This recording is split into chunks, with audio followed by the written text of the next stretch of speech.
안타깝게도 며칠 전에 아프가니스탄 수도 카불이 테러 조직 탈레반에 의해서 넘어가고 말았습니다.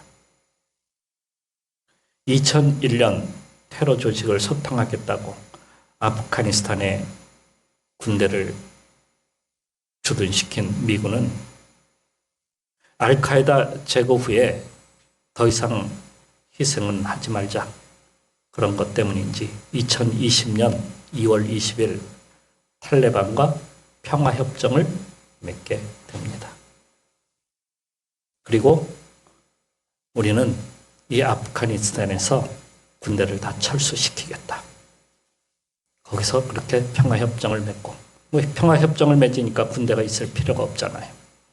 그래서 나가게 됩니다. 4만이었던 이 미군이 2020년 평화협정 이후에 2,500명으로 남고 9월 11일까지, 올해 9월 11일까지 완전히 철수한다 하는 그러한 조건을 내걸었어요. 평화협정을 맺었으니까 전투는 이제는 다 총 쏘는 거는 다 멈추게 된 겁니다. 그런데 탈레반은 최근 무력 침공을 시작하여서 카불을 점령한 것입니다. 미군은 더 이상 탈레반과 싸우지 않았어요. 아프가니스탄 정부군 군대도 나라를 지키려는 의지도 그들은 없었습니다. 7만 5천 명의 탈레반군, 정부군 30만 명이 대항도 하지도 못하고 그 7만 5천 명에 쫓겨서 다 무기를 내려놓았습니다. 이들은 미군이 철수하니까 탈레반에게 점령당하고 만 겁니다. 무기가 없어서도 아니에요. 그들은 현대식 무기에 군대도 30만이나 된다고 합니다. 다 어디 갔는지. 비슷한 사건이 과거 1975년 베트남에서도 일어났습니다. 자유진영 남베트남이 멸망한 것은 1973년 1월 27일 남북 베트남 평화협정을 체결한 다음부터였습니다. 미군이 더 이상 필요치 않았어요. 그래서 미군이 다 철수를 했습니다. 따이안 한국군도 철수를 했습니다. 이를 성사시킨 사람은 키신저였어요. 키신저는 노벨 평화상을 받았습니다. 처음엔 조용했던 북베트남이 2년도 채 되지도 않아 남베트남을 갖다가 기습 공격합니다. 1975년 3월 4일 중부 지역을 갖다가 갈라놓는 기습 침공을 합니다. 그래서 양분시켜놨어요. 남베트남을 갖다가 북과 남으로 양분시켰어요. 3월 30일에 제2의 도시 다낭이 함락이 되었어요. 다낭이 쉽게 무너진 이유는 지리멸렬한 남베트남 군 때문이었습니다. 100만 대군이었다 그래요. 당시에 남베트남이. 현대식 무기로 무장한 남베트남군. 그러나 군대는 쉽게 와해돼 버리고 말았습니다. 그들은 우리가 누굴 위해서 싸우는가? 이게 그들의 문제였어요. 우리가 누굴 위해서 싸우는 거야 도대체? 무엇 때문에 싸우는 거야? 나라를 지킬 의지가 전혀 없었어요. 이때 북베트남군 숫자는 14만 밖에 되지 않았어요. 14만이 100만 군대를 이긴 겁니다. 이렇게 싸울 의지가 없는 남베트남을 갖다가 미군이 도와줄 리가 없어요. 다시는 들어오지 않았어요. 1975년 4월 30일 사이공이 함락이 되었습니다. 베트남은 완전히 공산화되었어요. 바벨론의 침공으로 풍전등화와 같은 위기에 처해졌던 예루살렘. 그동안 그들은 평화협정을 여기저기 맺었어요. 바벨론하고도 맺었고 또 남쪽의 애굽하고도 평화협정을 맺었습니다. 바벨론에게 특히 조공을 바쳐가면서 그들을 진정시켰어요. 그러면서도 그들은 생각하기를 하나님께서는 예루살렘 성전은 지켜주실 거야. 이렇게 생각을 했습니다. 그러면서 그들은 우상을 섬겼고 온갖 죄악을 다 저질렀어요. 당시 선지자 예레미야는 예루살렘이 멸망하기 전 북방에서부터 지금 남쪽으로 끓는 가마가 기울어져 있다라고 이렇게 예언을 했어요. 그것은 경고였습니다. 빨리 하나님 앞으로 돌아오라는 것이었어요. 그렇지 않으면 하나님께서 바벨론을 심판의 도구로 사용하신다는 것이었습니다. 그러나 남유다와 예루살렘은 결코 하나님 앞으로 돌아서지를 않았습니다. 주전 586년 바벨론 군대는 단숨에 예루살렘을 점령하고 성전을 불태우고 모든 성과 성벽을 갖다가 다 허물어 버렸습니다. 그리고 지식인과 귀족들은 3차에 걸쳐서 바벨론으로 다 끌어갔습니다. 그들은 자신을 지킬 힘조차 없었습니다. 도와준다던 애굽 군대는 전쟁이 나자 코빼기도 비치지 않았어요. 포로가 되어서 바벨론 강변에 버려진 그 민족, 그곳에서 70년을 지내야만 했습니다. 때가 되어서 하나님은 이스라엘을 다시 예루살렘으로 돌려보내시죠. 페르시아의 고레스에 의해서 이스라엘을 갖다가 해방시킨 겁니다. 그들은 예루살렘으로 돌아와서 그동안 자신들이 저지른 죄를 갖다가 회개하고 하나님 앞에 바르게 살기로 그렇게 마음먹었어요. 그래서 처음 시작한 일이 성전 건축이었습니다. 그들은 스룹바벨 총독과 함께 집을 짓거나 농사를 짓거나 그런 것을 먼저 한 것이 아니라 하나님의 성전을 우리가 먼저 짓자. 하나님께 예배드리자. 이것이 그들이 첫 번째 한 일이었습니다. 그것을 스룹바벨 성전이라 이렇게 불렀습니다. 그것은 주전 516년에 완공되었습니다. 처음 포로에서 돌아온 백성들은 나라 교회를 갖다가 일으키기 위해서 그렇게 힘썼습니다. 하지만 이방인들을 경계하지 않았어요. 그러다 보니까 그들이 계속해서 침범과 약탈을 통해서 백성들을 괴롭혔어요. 노예로 잡아갔어요. 그들은 지쳐만 갔습니다. 점점점 그들은 더 가난해져만 갔어요. 그때 페르시아 왕궁에서 왕의 술 따라주던 장관이 하나 있었는데 그의 이름은 느헤미야였어요. 그가 예루살렘의 소식을 듣고 매우 안타까워서 하나님 앞에 간절하게 기도하다가 누가 거기로 갈까? 그는 자신이 동족과 함께 하기로 마음을 먹게 됩니다. 그리고 그리로 가야겠다는 마음을 먹고 그가 섬기는 아닥사스다 왕에게 허락을 받게 됩니다.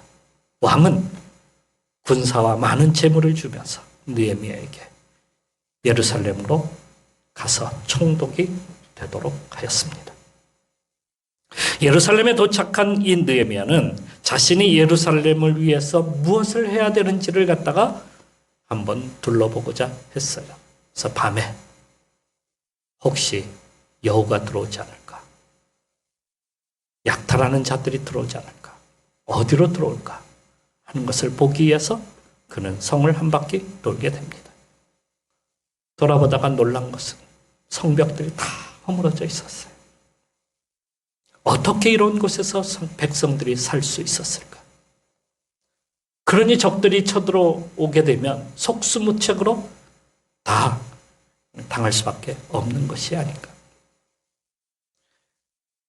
이것을 그는 제사장과 장로들과 방백들에게 사실을 알리고 다시는 이방의 침략으로부터 수치를 당하지 말자. 그러기 위해서는 우리가 성벽을 다시 세우자. 이 일 후에 백성들이 힘을 합쳐서 온 힘을 다해서 성벽을 갖다가 다시 쌓는 일을 시작하는데요. 52일 동안에 총 연장 4km, 어마어마한 길입니다. 그 성벽을 갖다가 완공하게 됩니다. 벽의 두께는 3m, 4m, 3에서 4m, 넓은 곳은 7m, 그리고 높이는 약 5m. 정말이지 기적과 같은 일을 갖다가 이루어낸 것입니다. 당시의 기술로서는 정말 불가능한 일이었어요. 그들이 기중기가 있었을까요? 아니면 혹은 어떤 기계의 도움을 받을 수 있었을까요? 맨손으로 그들은 돌을 나르고 맨손으로 돌을 깎고 그것을 맨손으로 올려서 성을 쌓은 겁니다. 어떻게 이런 기적이 일어날 수 있었을까요? 그들은 성벽을 쌓아야 할 성벽을 쌓아야 나라를 지킬 수 있다는 그러한 여념 때문에 마음이 하나가 된 것입니다. 그렇게 하지 않으면 다시 주위의 적들이 쳐들어와서 온갖 약탈과 심지어는 아이들과 여자들을 갖다가 잡아다가 노예로 파는 일이 또 생기기 때문이죠. 그래서 성벽을 쌓아서 자신들을 지키지 않으면 안 된다라는 그런 마음으로 한 마음이 되어서 성벽을 쌓는 일에 그렇게 최선을 다했던 것입니다. 자, 그들은 일사불란하게 움직였습니다.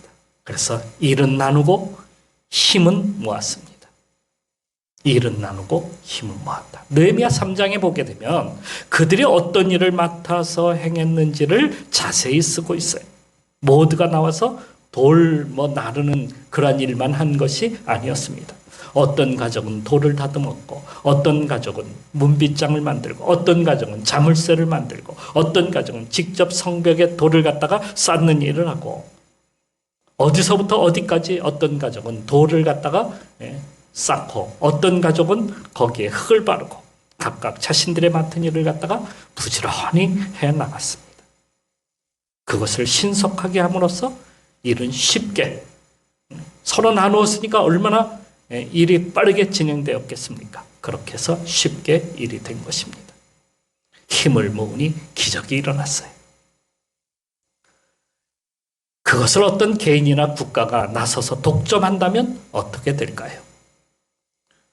뭐든지 비밀로 붙이게 된다면 사람들이 참여할까요?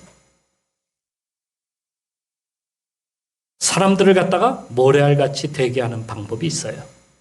그거는 독점해가지고 몇몇 사람들에게만 주면 되는 겁니다. 그것은 공산주의식이에요.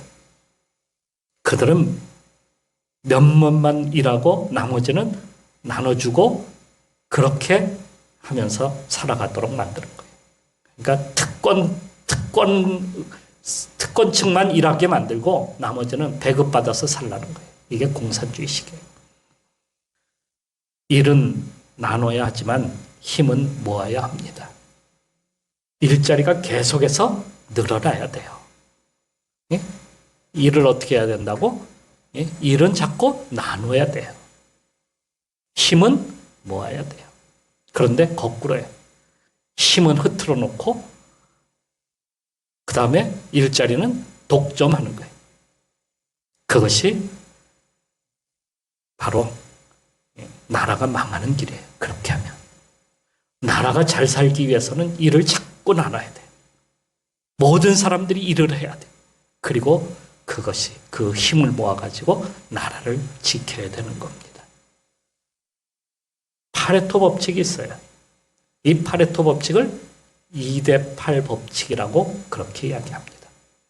20%의 사람들이 80%의 사람을 갖다가 먹여 살리는 거예요. 이태리의 경제학자 파레토가 영국의 경제의 흐름을 갖다가 연구하다가 그것을 알게 됐어요. 이게 뭐야? 예? 별로 일하는 사람들은 없네? 그런데 잘 살고 있는 거예요. 그들은 서로 나누는 일을 했지만은 그러나 독점하고 그것을 갖다가 챙기게 되면 20%는 잘 살고 80%는 어떻게 돼요? 가난에 찌들게 돼요.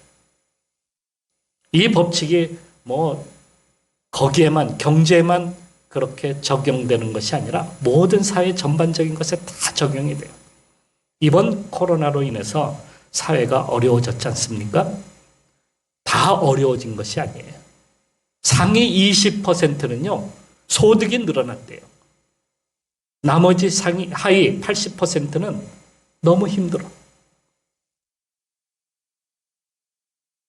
독점이 생기고, 특권층이 생기고, 이기적으로 살아야겠다는 사람들이 자꾸 생기면 나라는 어떻게 되겠습니까?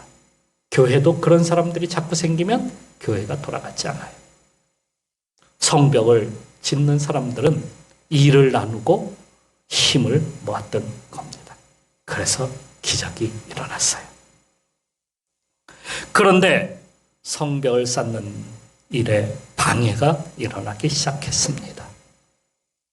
예루살렘 주위에 사는 사마리아 사람들과 거기에 동조하는 유대인들이 들고 일어났어요. 그들은요, 성벽을 쌓게 되면 나라를 갈라놓는 일이라고 그렇게 말을 합니다. 그러면 페르시아 왕을 갖다가 배반하는 일이기 때문에 성벽을 갖다가 쌓아서는 안 된다고 그렇게 주장을 했어요. 그래서 계속해서 방해하고 음해를 꾸밉니다. 방해꾼들은 우리도 같은 민족인데 왜 성벽을 쌓느냐? 왜 우리를 막느냐? 서로 평화하면서 살아야지. 왜 나누려고 하느냐? 그들은 다니면서 백성들에게 자꾸 유혹하고 힘을 빼놓습니다. 어느 때는 뇌물을 줘가면서 유대인들을 갖다가 자꾸 자기 편으로 포섭을 했어요. 그래서 자기 하는 일에 동참하게 만듭니다. 나중에는 위협도 합니다. 그래서 이것을 막기 위해 성벽을 짓는 사람들이 한 손에는 칼을 들고 한 손에는 그렇게 일을 해가면서 성벽을 완성했던 것입니다. 항상 적들의 계략은 무엇이냐면요, 평화, 이걸 먼저 말해요. 평화를 이야기합니다. 평화가 나쁜 것이냐고요? 아니요, 평화는 좋은 거예요. 그런데 평화를 가지고 이용을 하는 겁니다. 평화하게 되면 마음을 놓고 무기도 놓고 성문도 열어놓습니다. 그 기회를 적들은 놓치지 않는 겁니다. 여러분, 우리나라 80년대에 운동권들이 아주 활발했어요. 그들은 주체 사상파와 그리고 사회주의 사상파로 나누었어요. 그걸 NL파, PL파 이렇게 불렀어요. 그들은 모두 민주화 운동에 그렇게 함께 동참한 자들입니다. 그런데 87년에 민주화의 봄이 이 땅에 일어났어요.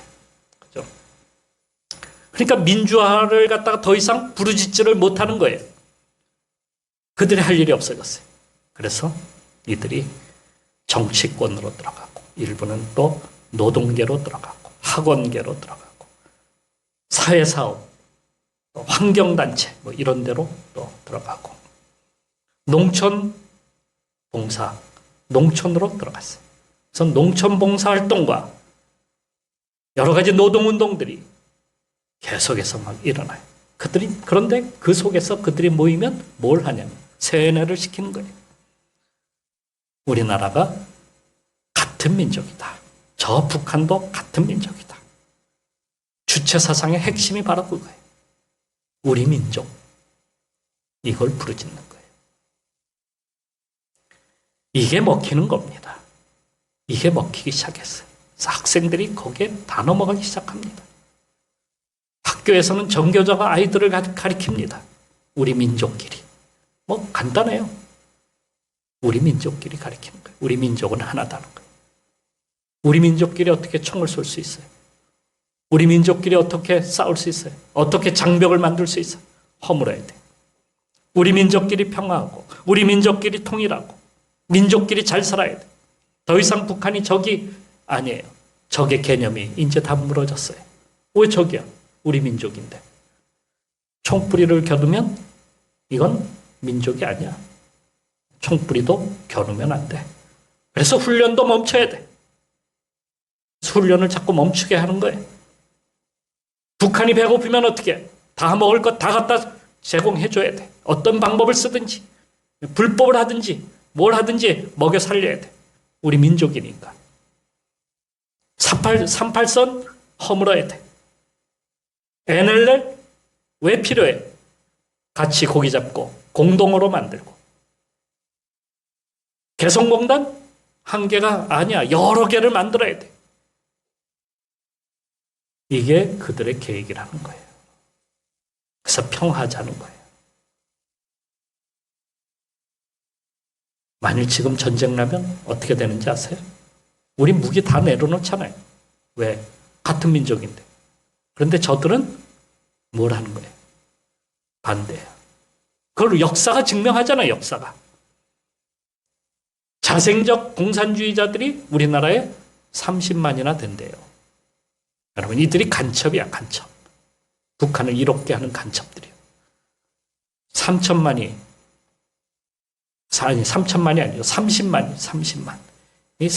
죄송합니다. 제가 잘못 얘기했어. 30만이야. 이 30만이 5천만 명을 갖다가 이기게 만드는 거예요. 무기 하나 들지도 않고. 얼마나 쉬워요. 그냥 민족끼리만 부르짖으면 돼. 그런데 이것보다 더 강력한 방해 공작이 또 있습니다. 그건 우리 내면에서 일어나는 거예요. 불평, 불만의 일이에요. 그렇게 되면 모든 일들이 중단이 돼버리고 맙니다. 바벨탑을 쌓을 때에 사람들은 처음에 막 좋아가지고 그걸 계획에 막 실행을 하기 시작합니다. 그런데 가면 갈수록 불평, 불만이 쌓이기 시작했어요. 왜요? 모든 걸 감추니까. 드러내지 않으니까. 무엇을 하는지 몰라, 사람들이. 그러니까 자꾸 불평, 불만이 일어나는 거예요. 그러니까 그 바벨탑이 무너진 이유는 불평, 불만 때문이다 하는 것을 알 수 있어요. 그들은 흩어져서 온 세상으로 다 흩어져 나갔어요. 하지만 성벽을 쌓는 사람들은 불평, 불만이 없었습니다. 물론 모두가 자기가 하고 싶어하는 일만 하는 것은 아니었습니다. 자기가 하고 싶지 않은 일도 했어요. 그런데 생각해 보세요. 이 모두가 하나님의 일이기 때문이었어요. 모두가 나라를 지키는 일이었습니다. 모두가 기쁨으로 그것을 행했습니다. 불만이 없었어요. 그런데 한 사람이 그것을 독점하고 비밀로 하고 보여주지 않는다고 한다면 사람들은 어떻게 됐어요? 불평, 불만으로 가득 찰 겁니다. 13절의 말씀에 보게 되면 거기에 분문이라는 것이 나옵니다. 분문. 이게 북문도 아니고 본문도 아니고 이게 뭘까? 이게 분문. 분문은요, 똥문이에요. 온갖 쓰레기, 온갖 오물, 온갖 똥을 갖다가 다 그 문을 통해서 내보내는 거예요. 그것을 흰놈의 골짜기로 가져가서 태워버리거나 거기에 버리는 거예요. 그런데 분문을 맡으려면 누가 그것을 하고 싶어 하겠어요? 그죠? 분문, 똥문을 갖다가 거기서 똥문을 수리하라는 거예요. 야, 저 집안은 똥문을 수리한 집안이래. 그런데 본문에 보니까 그 일을 레갑 자손이 했대요. 그것도 기쁨으로 그들이 했어요. 불평, 불만 없이 책임감을 다해서 그 똥문을 갖다가 수리했던 겁니다. 얼마나 대단했을까요? 성벽 쌓는 일은 여러분 나라를 갖다가 재건하는 일입니다. 국가를 번영시키는 일입니다. 일자리를 늘리는 일입니다. 그러기에 우리 모두도 성벽 쌓는 일에 동참해야 합니다. 교회는 나라를 위해서 기도하는 삶을 살아야 합니다. 성도는 믿음으로 살아야 합니다. 장사하는 사람들은 장사를 열심히 해야 합니다. 사업하는 사람들은 사업을 최선을 다해서 사업을 해야 합니다. 의사는 환자를 그렇게 최선을 다해서 치료하고요. 정치인들은 국가의 정의를 갖다가 바르게 세워나가야 되고요. 법률가는 나라의 법을 갖다가 바르게 실천하도록 해야 합니다. 경찰은 범인을 갖다가 풀어주지 말고 잘 잡아내는 것이 경찰의 의무고요. 세금 걷는 사람들은 이 세무서는 세금을 갖다가 정직하게 받아내는 것이 의무입니다. 군인은 훈련을 갖다가 열심히 해서 국민들이 잠잘 수 있도록 편안하게 잠을 잘 수 있도록 만들어 주어야 합니다. 이것이 나라를 세우는 길입니다. 이것이 성벽을 쌓는 일입니다. 제가 몇 해 전에 저희 부모님을 모시고 중부전선 철원 최전방 철제관에 있는 평화의 전망대를 갖다가 둘러보았어요. 제 아버지와는 마지막 여행이 되었습니다. 거기에서 제2땅굴이 있는 곳이 거기에 제2땅굴이 있는 곳인데요. 지금까지 발견된 땅굴은 모두가 4개요. 4개. 1990년 이후에 아직 발견된 것이 없습니다. 1990년 이후로는 발견되지 않았어요. 정말 없는 것인지 아니면 발견하는 것을 갖다가 포기했는지 어떻게 생각하십니까, 여러분들? 지금까지 4개밖에 없대. 자, 철원에 있는 그 제2땅굴은 지하 50m 지점을 갖다가 계속해서 파가지고 어디까지 오게 했어요? 우리 군대가 있는 그 뒤를 노리는 것이었어요. 그게 첫 번째, 기습 공격해서 우리 군대를 갖다가 괴멸시키는 일이었어요. 그걸 3.5km를 갖다가 파내서 출구를 갖다가 3갈래로 만들어 놓았어요. 발견하지 못하게. 그들은 지금까지 남한과 평화를 외치면서 한편으로는 무슨 일을 한 거예요? 그런 일을 한 거예요. 그들은 평화를 외치면서 핵무기를 개발하는 겁니다. 그들은 평화를 외치면서 미사일을 개발하는 겁니다.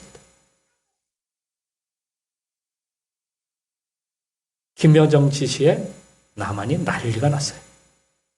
간첩들이 다 일어나는 겁니다. 그 자생적 공산주의자들이 다 일어나가지고 김여정 하명에 일사불란하게 미군 철수를 갖다가 주장하고 나섭니다. 그들은 사이비 종파입니다. 우상을 섬기는 자들입니다. 우리 그리스도인들은 거기에 동참하지 말아야 돼요. 쫓아가지 말아야 돼요. 유혹에 넘어가지 말아야 돼요. 이게 사탄의 전략임을 우리는 명심해야 됩니다. 더 이상 성벽이 무너지지 않도록 기도하며 세워가는 성도가 되어야 합니다. 에스겔서에서는 이렇게 쓰고 있습니다. 이 땅을 위하여 성을 쌓으며 성 무너진 데를 막아서서 나로 하여금 멸하지 못하게 할 사람을 내가 그 가운데서 찾다가 찾지 못하였으므로 성벽을 쌓는 일은 평화를 이루는 일임을 명심해야 됩니다.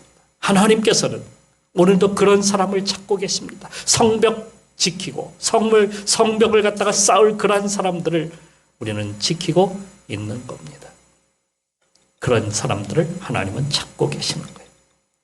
오늘 우리가 먼저 믿음의 성벽을 쌓아야 하겠습니다. 우리의 무너진 것, 우리의 정말 지금까지 허물어져 가지고 사탄의 역사가, 세속의 역사가 우리 속에 자꾸 들어오는 것, 이것부터 우리가 막아내서 우리부터 먼저 성벽을 쌓고 이 나라가 성벽을 쌓을 수 있도록 우리가 서로 돕는 일에 함께하여서 이 나라를, 그리고 하나님의 나라가 이 땅 가운데 세워지도록 우리가 힘을 다해 나가는 성도가 되기를 주님의 이름으로 축원합니다.